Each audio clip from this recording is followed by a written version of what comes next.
Hello guys, welcome to my channel again guys. Nandito tayo maglalaba.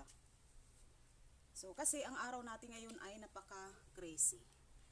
Minsan maganda ang araw, minsan naman mamaya guys mawawala na naman yung cloud. So medyo magulo ang ating panahon ngayon dahil sa ating autumn season. Kaya ganyan. Paiba-iba yung paiba-iba ang araw. Minsan maaraw, minsan maulan-ulan. Tapos minsan ambon. Yan. Ganyan lang.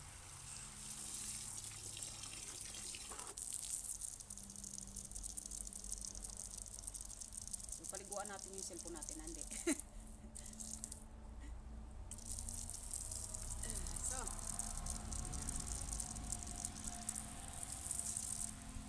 lalaro tayo ng tubig ngayon kasi masarap. Maganda kasi ang araw eh. Kaya yun guys. Tayo ay magana ngayon maglaba. So, mahangin.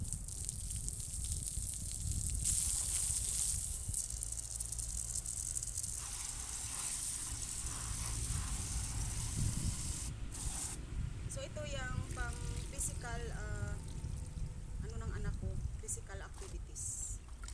Yung short niya. Dinala niya kanina kasi napawisan ng gusto sa kanilang sport time.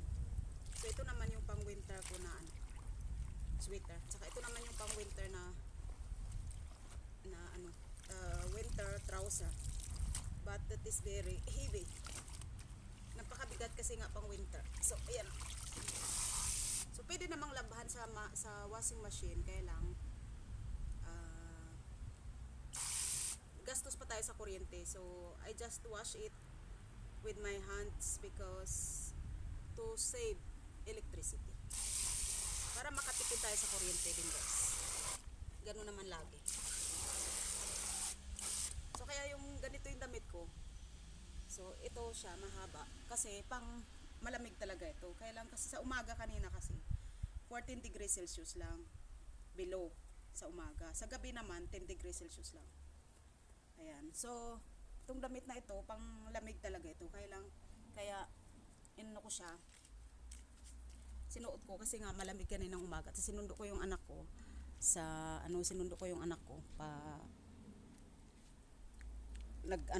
hindi na ako sumakay. So, sinundo ko lang siya. Naglakad kami. Tapos, ayan. So, yung damit. Diba guys? Maganda siya eh. Cute siya eh. So, siguro pinili ko ito mga 3 years ago na. Kasi ito naman ay nasusuot lang kapag ayan, ganito, mag-October hanggang May. So, kasi kapag ibang araw naman is mainit. At pag sa summer, pag June naman, hindi naman nasusuot ito kasi sobrang mainit. So, nasusuot lang siya kapag mga ganito ang nasa 15 degrees Celsius, ayan, nasusuot lang siya. So, kasi medyo mainit din naman kapag summer time. So, ito. Gusto ko yung mga ganitong damit eh. So, pag ganitong ibang kulay, basta ganitong style, gusto ko siya. So, kapag summer naman, mas maganda yung binibili natin, mga hanggang dyan lang. So, kasi ginagawa ko pag sobrang mainit naman. So, ginaganon ko. So, ang ating actual temperature ngayon is 16 degrees Celsius. So, maano lang siya, mukha lang siyang summer kasi nga sumisikat yung araw. Pero pag nawala yung sikat ng araw, lalamig. So, yan, paminsan-minsan naman hanggang 18 degrees Celsius.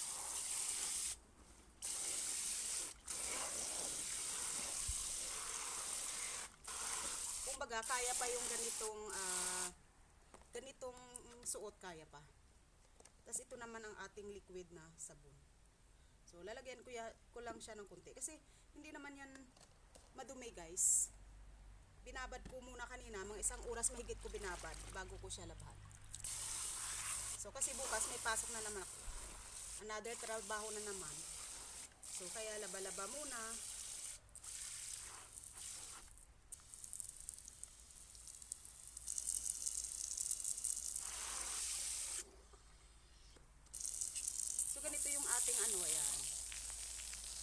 itong ating gripo. Kapag gusto nating maligo sa labas, sa ganyan naman. So, diba? Cute, no? Yan, pwede ganyan. Yan. Kung magdilig or maligo, ganyan. So.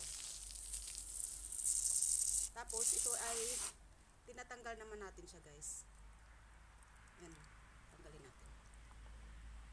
Pwede naman itong palitan ng ganito.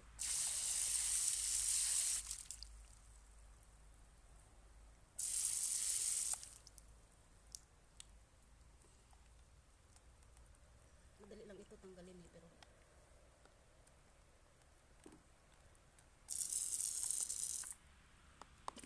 patay muna natin sa ano.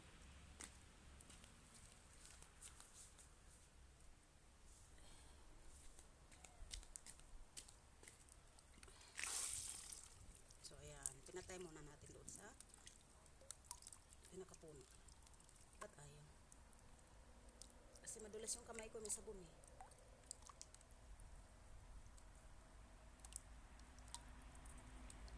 So tayo matatanggal ito eh.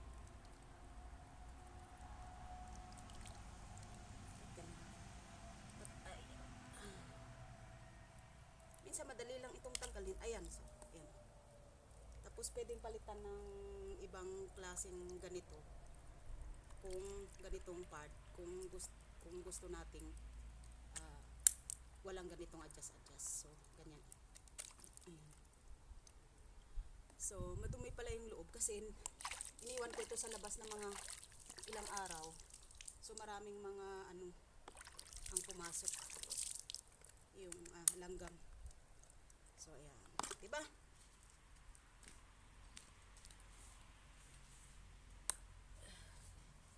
So, yun guys. Let's wash our clothes. So, pwede naman natin hinaan. Ayan. Pwedeng hinaan.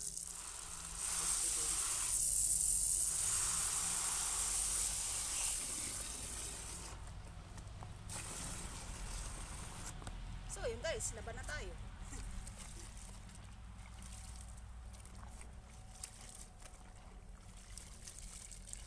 So, ito yung pang sport ng ano ba tawag sa atin? PE, di ba? PE ba yun? Physical, exercise. Ayun. Yung pang ng anak ko. Tagal ko na rin binili yan. Mga 3 taon na rin.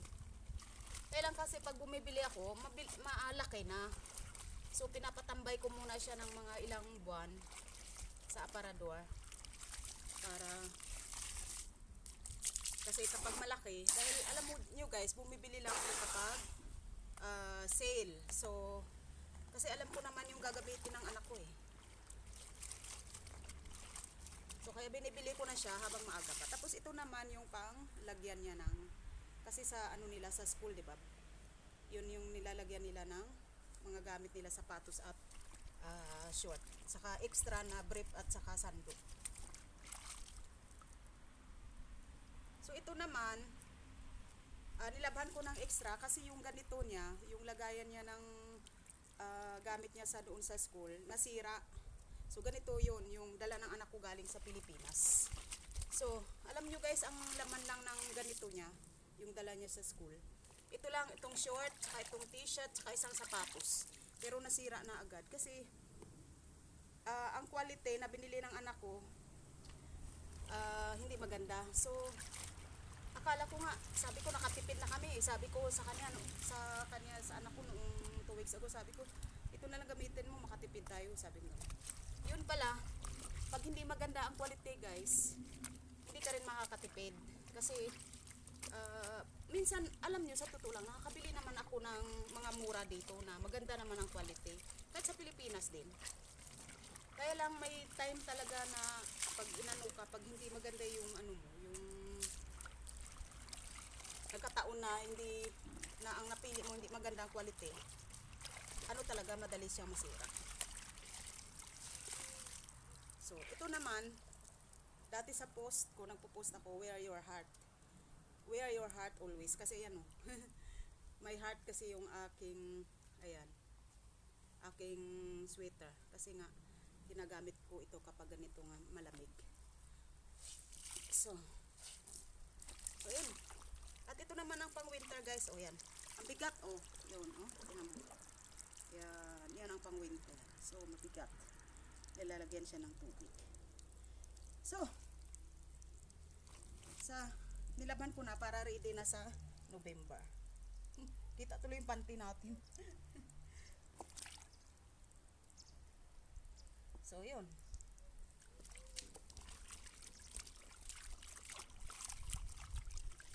So, at ito naman ang kanyang, ayan. Kasi kaya nalalagyan ng tubig dahil ayan. So, ito yung pang, ano dito sa baba. Pangharang sa sapatos. So, yun guys. Hindi naman madumi itong mga ito. Isang beses lang sinuot. Tapos, binabad ko pa ng 1 oras. So, hindi naman kailangan ano ng gusto. Gusutin ng gusutin. Kaya binababad ko siya para hindi ako maggusot ng matagal. Kasi alam nyo guys, minsan may oras na masipag talaga ako maglaba. Pero may oras naman na ayaw ko talaga maglaba. So, yun. Kunin natin yung timba.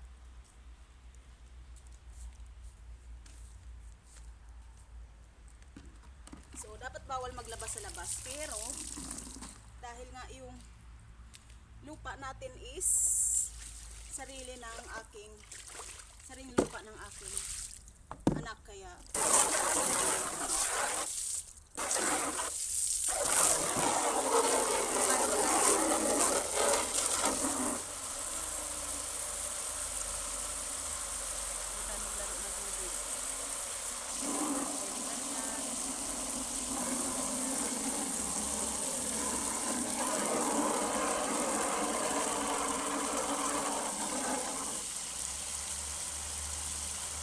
ganda no, shower lang siya.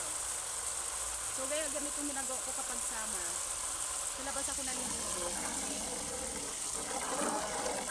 Malamig-lamig yung tubig. So tamang-tama dun sa kapag malamig kasi ang tubig, tamang-tama dun sa gamot sa sobrang init. So gamot sa sobrang init na panahon. Pero ngayon naman kasi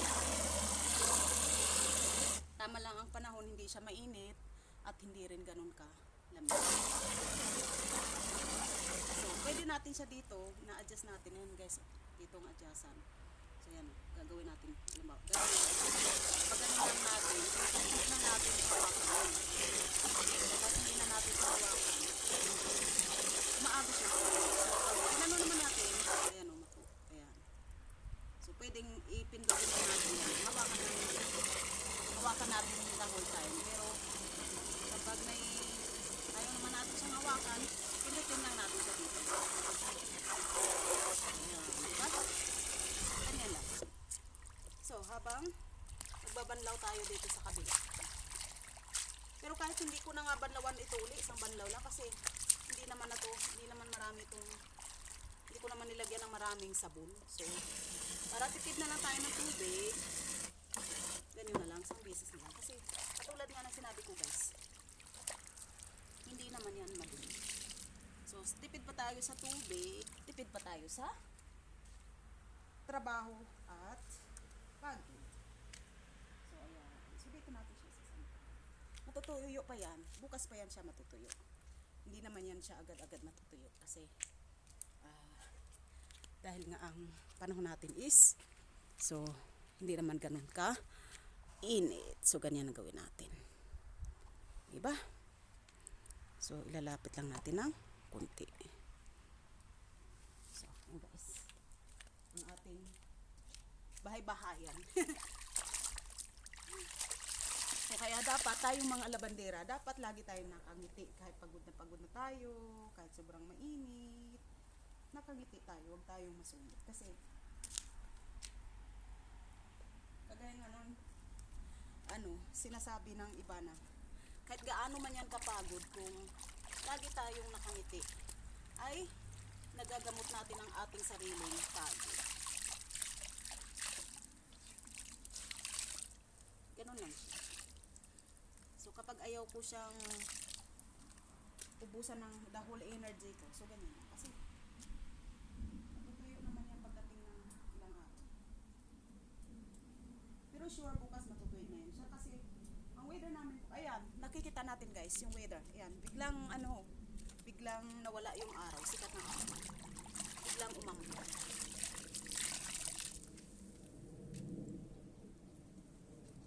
So,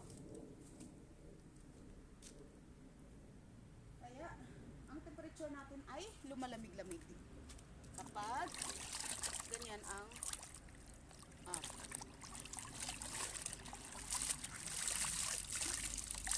Ito naman ay ang t-shirt kong pang trabaho. Ayun. Ito ang aking pang trabaho na t-shirt. So, ito. Yan aking madalas nasuotin.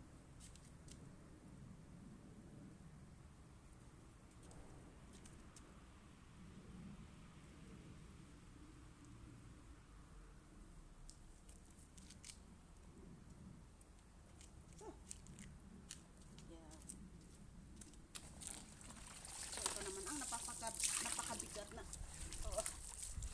na salwal. So, di ba guys? So, isang isang banlawan lang. Hindi na yan ganun ka dumi kasi. So, katipid pa tayo ng sabon, nakatipid pa tayo sa tubig, at nakatipid pa tayo sa trabaho. Kasi, bakit tipid sa trabaho? Dahil marami pa tayong gagawin, maglilinis pa tayo, magluluto, magti-tiktok. So, ayan, saka mag-YouTube. Siyempre, magpi-Facebook pa, pero hindi ako madalas kasi mag-Facebook. Nahilig na ako sa YouTube kasi dahil nga sa ating vlog. So, ayan. Bigat. Ito pa lang mabigat na. Iskot ko. Binaliktad natin siya. Kasi nga, ang winter, kasi mabigat talaga siyang labhan sa kamay. Pero maano naman yan. Mawala naman yung tubig kasi yeah. Grabe. Ang bigat. Nasa ano na kaagad ito, 4 na kilo. So kasi isang ganitong salwa lang, mahigit 1 kilo na. Kasi nga pang winter. So kaya mabigat dahil ang quality is iba. Quality for snow. Ganun. So, ayun guys. At bukas, matutuyo na yan siya. So, pero sa gabi naman, sinisilong ko ito. Kasi nga, kapag hindi ko siya sinilong sa gabi, mangyayari, basa siya sa umaga. So, yun guys. Thank you so much. At, siguro maglalaba pa ako bukas. Marami pa tayong lalabhan. At ito kagaya itong mga suot ko, nilalaban ko lang ito sa kamay. Madalas kasi nga gusto ko siya ingatan kasi washing machine kasi madalas naman madaling masira yung mga gamit. So yan. Pasensya na hindi tayo ngayon nakatipid ng tubig dahil sobra ngayon kasi ito ang dami ko namang tubig. Sobrahan naman ng dami. So ito naman dahil walang sabon, ididilig ko yan siya sa halaman or gagamitin ko siya sa ibang bagay na hindi ko linis. So, yun nangyayari. So, ayan. Diba?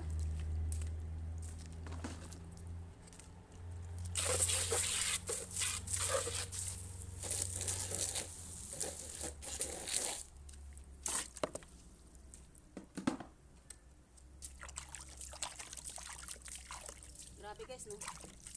Ang daming trabaho, no? Hindi tayo nawawalan ng trabaho. Kaya ang dami kong kinain kanina, nag-almusal ako ng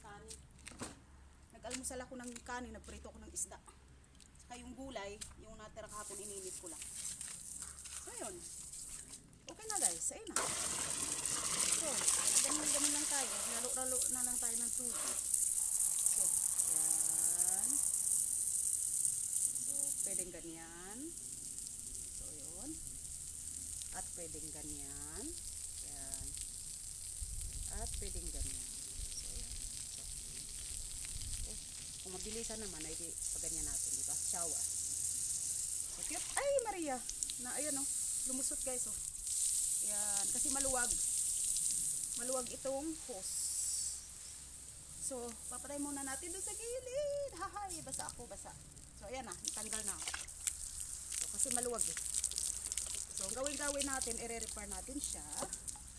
Dahil nga lumuwag. So, tagalin lang natin ito. Ayan. At saka ilalagay lang natin siya sa ganyan. Doon, pa ganyan. Kasi yung hose, gagawin na. Ay, Maria, yun. Tanggal na lahat.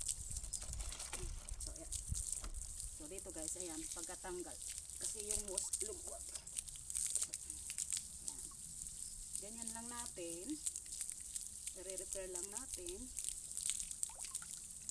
Ayan. So, kaya balik natin pa ganyan. Ganyan. Pwede patayin muna yung grupo para mas madali. Pero pwede naman ganyan. Ayan. Yan na. Ayan. Kasi pag ito maluwag lang siya, kasi pag lumuwag, so tatanggal talaga siya. So, ayan guys. Oh, ganyan lang. So, isipin ko muna kung saan ko gagamitin yung tubig niya. Kaya, malinis na yung ating paa. At mamaya maliligo pa. So, thank you guys so much. Thank you for joining me and see you in my next videos. Thank you so much guys. Ingat tayo palagi. God bless everyone. So, ayan, para lang makapagbigay tayo ng good vibes sa mga labandiras dyan sa buong mundo.